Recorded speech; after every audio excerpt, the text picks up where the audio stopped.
Bonjour à tous, c'est Tonton Jus et dans cette vidéo, je vais vous donner quelques conseils pour augmenter votre volume de lecture.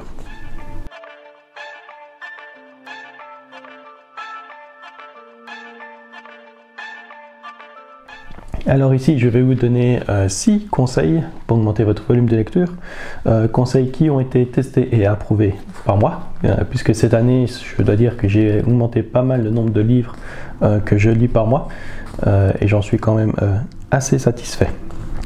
Alors en premier lieu, j'ai modifié mes habitudes en soirée.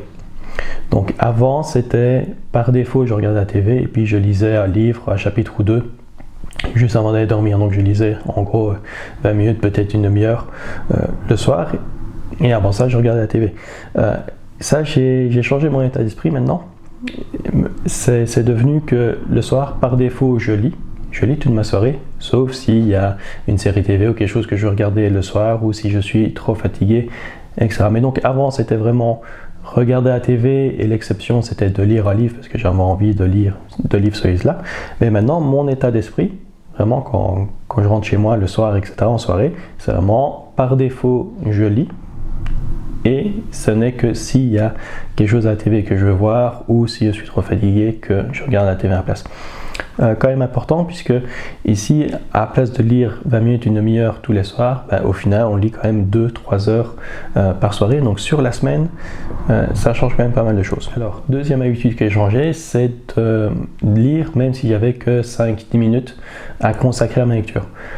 Avant, je ne lisais que si je savais que j'allais avoir une demi-heure, une heure tranquille, peinard, où je pouvais lire. À l'heure actuelle, c'est plus le cas. Parfois, je n'ai que 5-10 minutes et je sors quand même soit la liseuse, soit le livre. Je ne lis que peut-être que quelques pages. Ça va, mais non seulement ça vous permet quand même d'avancer dans la lecture, et si vous le faites régulièrement, ça fait quand même une différence.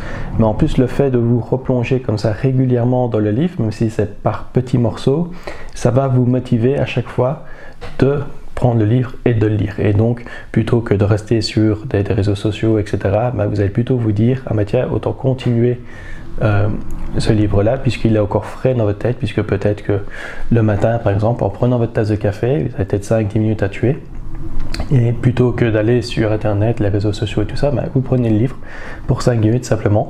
Et le simple fait d'avoir lu le livre le matin, va peut-être vous inciter à reprendre le livre sur votre temps de midi, par exemple, ou en soirée.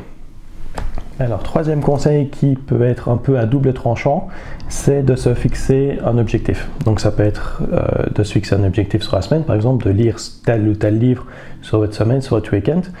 Ou alors, personnellement, ce que je fais, c'est plutôt sur la journée, je me fixe un objectif en termes de pages. Donc c'est-à-dire que si je vois que je suis relativement proche, par exemple, de la moitié du livre, je me dis, ok, pour ce soir, avant d'aller dormir, j'aimerais bien être à la moitié du livre. Ou j'aimerais bien atteindre les 200 pages. J'aimerais bien lire 200 pages du livre. J'aimerais bien être à la page 200 du livre avant d'aller dormir ce soir. Et ça va vous motiver, ça va vous mettre un petit objectif comme ça sur la journée, et ça va vous motiver à prendre le livre et à le lire plutôt que de faire autre chose. Alors je disais ça, que c'est à double tranchant, parce que vous mettre des objectifs comme ça peut aussi parfois vous mettre un peu trop la pression, vous stresser un peu plus, puisque lire un livre, c'est avant tout une passion, c'est avant tout quelque chose qui doit être relaxant. Donc si vous fixez des objectifs comme ça et quelque chose qui va vous stresser ou va vous perturber le plaisir de lecture, j'ai envie de dire, mieux vaut ne pas le faire. Maintenant, si vous êtes réaliste par rapport à vos objectifs, ça va, si vous savez que vous n'aurez pas trop de soucis à lire, admettons 50 pages pour arriver à votre objectif le soir, je veux dire, si vous êtes réaliste, normalement il n'y a pas de souci, vous n'aurez pas la pression. Alors, quatrième conseil, c'est de ne pas vous entêter avec des mauvais livres. Comme je disais, l'idée c'est vraiment de lire plutôt que de faire autre chose. Et si vous êtes dans un livre que vous n'aimez pas, vous n'allez pas avoir envie de le prendre et de le lire. Et ça peut entraîner un effet domino où vous allez simplement arrêter de lire et vous allez plutôt faire autre chose, regarder la TV, sur les réseaux, etc. Parce que le livre ne vous plaît pas réellement, et donc du coup vous n'êtes pas super motivé à le lire.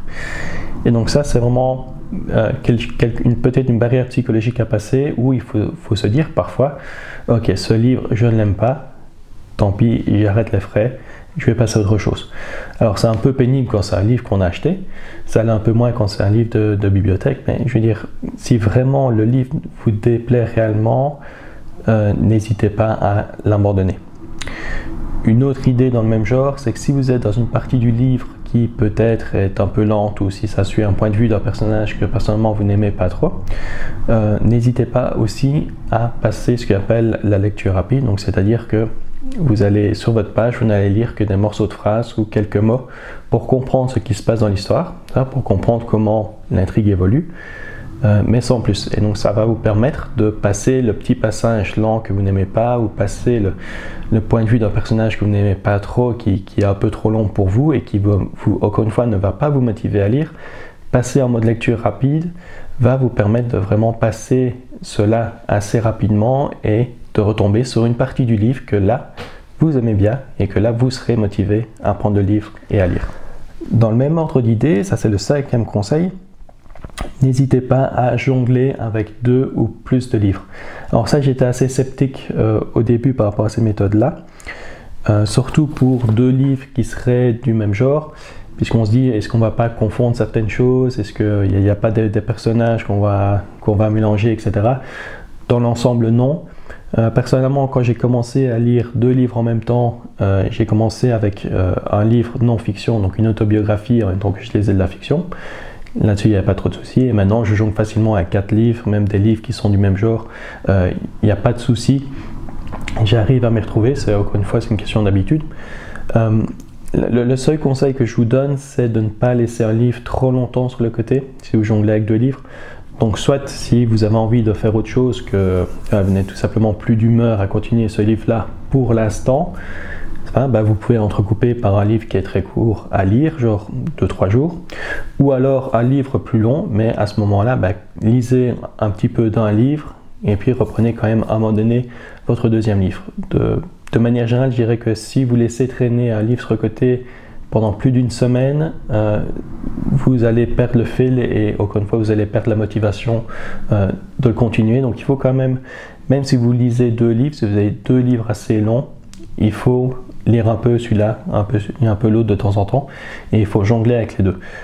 Mais avoir un 2e livre comme ça vous permet que si vous n'êtes pas hyper intéressé dans cette partie-là du livre ou quelque chose comme ça, et que encore une fois vous n'êtes pas motivé à prendre le livre et à le lire, plutôt qu'encore une fois que d'aller sur des réseaux sociaux, de regarder la TV, etc., vous allez avoir un 2e livre que vous voulez pouvoir prendre et lire à la place. Et comme ça vous permet de continuer à avancer dans vos lectures, ça va, même si vous n'êtes pas nécessairement intéressé ou motivé par lire, par continuer réellement votre 1er livre à ce moment-là. Vous prenez votre 2e livre, vous continuez à lire et c'est parfait. Alors ensuite, 6e conseil que malheureusement personnellement je ne pratique pas trop, mais ce sont les livres audio. Les livres audio, ça a l'avantage que vous pouvez les écouter et donc avancer dans vos lectures, parce que même si on écoute, on considère que c'est quand même une lecture entre guillemets, vu que c'est réellement le texte original en principe. Mais donc du coup, vous pouvez l'écouter tout en faisant autre chose. Ça peut être que vous pouvez faire autre chose comme hobby en plus, ou ça peut être tout simplement cuisiner, ça peut être faire votre ménage, etc. et mettre le livre soit avec des écouteurs, ou si ça dérange personne, vous le mettez sur la TV ou sur votre tablette, etc. Mais donc ça vous permet si vous n'avez pas le temps de lire, ça vous permet vraiment de lire tout en faisant autre chose en même temps. Je connais des gens aussi qui mettent ça pour le trajet dans la voiture quand ils vont travailler. Si vous êtes dans les transports en commun, etc., notamment le train, c'est assez facile de lire un livre physique, mais c'est vrai que si vous conduisez, ce n'est pas une possibilité. Donc, connectez votre téléphone en Bluetooth à la voiture et lancez un livre audio pour le trajet. Ça vous permet finalement de pouvoir rentabiliser votre temps de trajet au travail et de continuer d'avancer dans votre lecture. Alors, comme je l'ai dit, moi, les livres audio comme cela, c'est rare que je le fasse, je le fais de temps en temps, mais c'est très rare, puisque j'aime bien en général être concentré sur mon livre. Et alors ce que je fais plutôt à ce moment-là, c'est écouter le livre audio et en même temps lire le livre physique. Et ça peut être intéressant pour des livres qui sont peut-être un peu lourds au niveau de la prose, etc. Et où c'est pas que le livre ne vous intéresse pas, mais c'est que la prose peut-être fait qu'elle est plus difficile à lire, et donc du coup c'est quelque chose qui vous gêne un petit peu, ou qui vous faut... Vous êtes souvent trop fatigué pour le lire, par exemple, des choses comme ça. Et personnellement, je l'ai fait avec A Tale of Two Cities de Charles Dickens. Donc c'est de l'époque du 19e, donc c'est une prose classique du 19e en anglais. Ça va, donc pas toujours facile à lire. Et donc c'est vrai que la première partie du livre, je l'ai fait en mettant l'audiobook et en lisant le livre physique en même temps. Parce que comme je l'ai dit, j'aime bien personnellement être concentré sur le livre quand je le lis. Et donc du coup ça aide un petit peu à entrer dans le livre, etc. Un livre que j'ai au final fini par le lire naturellement, que j'ai fini par finir simplement en lisant physiquement plutôt que avec l'audiobook, parce que l'audiobook est un peu plus lent quand même que la lecture classique.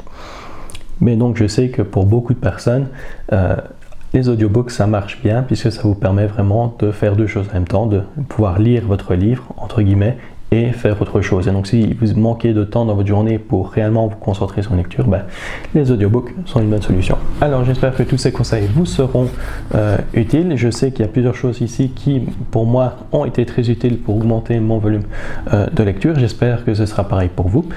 Si vous avez d'autres conseils, n'hésitez pas à les mettre en commentaire. Si vous avez des questions également, n'hésitez pas à les mettre en commentaire. Si vous avez aimé la vidéo, n'hésitez pas à liker et à vous abonner à la chaîne. Et moi je vous dis à mercredi pour la prochaine vidéo.